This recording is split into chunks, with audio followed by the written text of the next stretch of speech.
രക്തശോണിത നിറം കൊണ്ട് ഭൂമിയെ പകർത്തുന്നൊരു ചിത്രകാരനാകുന്നു യുദ്ധം. നഭമുകിലിൻ നെഞ്ചു പിളർന്ന് ഇരുമ്പു പക്ഷികൾ പറന്നുതുപ്പുന്നി തീഗോളങ്ങൾ. അതിർത്തി വരയ്ക്കും മനുഷ്യൻ തന്നെ അതിർത്തിയിൽ മരിക്കുന്നു.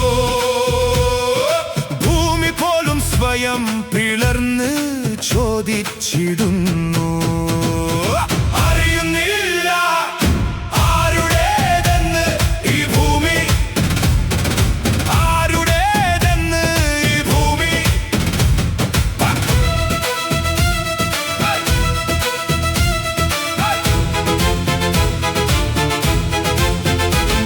അതിപുകച്ചിറകിൽ പകലിന്റെ കണ്ണു തെല്ലൊന്ന് ഭയന്ന് മറഞ്ഞു. മനുഷ്യനിലവിളികൾ മഴയായി വീഴ്ത്തി. ആകാശം വരെ ചുവപ്പിക്കുന്നൊരു വേദനയായി മണ്ണിൻ നെഞ്ചിൽ മുറിവുകൾ വരച്ചു. അവസാന ചിന്തയിലെ വെടിയുണ്ടയിൽ യുദ്ധം ജയിക്കുന്നത് ആരുമല്ല. ജയിച്ചവനും തോറ്റവനും ഒരേ മണ്ണിൽ ഉറങ്ങുന്നു. ചോര ചിന്തിച്ചിട്ടും നിങ്ങൾ നേടിയത് എന്താണ്?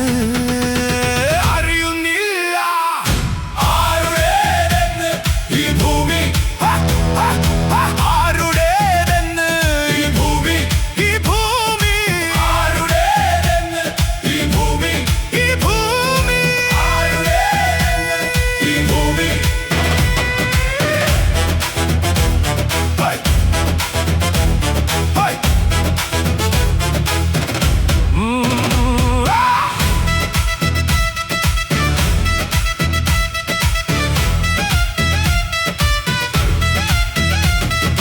യുദ്ധം രക്തശോണിത നിറം കൊണ്ട് ഭൂമിയെ പകർത്തുന്നൊരു ചിത്രകാരനാകുന്നു യുദ്ധം. നഭമുകിലിൻ നെഞ്ചു പിളർന്ന് ഇരുമ്പു പക്ഷികൾ പറന്നുതുപ്പുന്നി തീഗോളങ്ങൾ. അതിർത്തി വരയ്ക്കും മനുഷ്യൻ തന്നെ അതിർത്തിയിൽ മരിക്കുന്നു. ഭൂമി പോലും സ്വയം പിളർന്ന് ചോദിച്ചിടുന്നു. അറിയുന്നില്ല ആരുടേതെന്ന് ഈ ഭൂമി, ഈ ഭൂമി ആരുടേതെന്ന് ഈ ഭൂമി, ഈ ഭൂമി ആരുടേതെന്ന് ഈ ഭൂമി, ഈ ഭൂമി ആരുടേതെന്ന് ഈ ഭൂമി. യുദ്ധം രക്തശോണിത നിറം കൊണ്ട്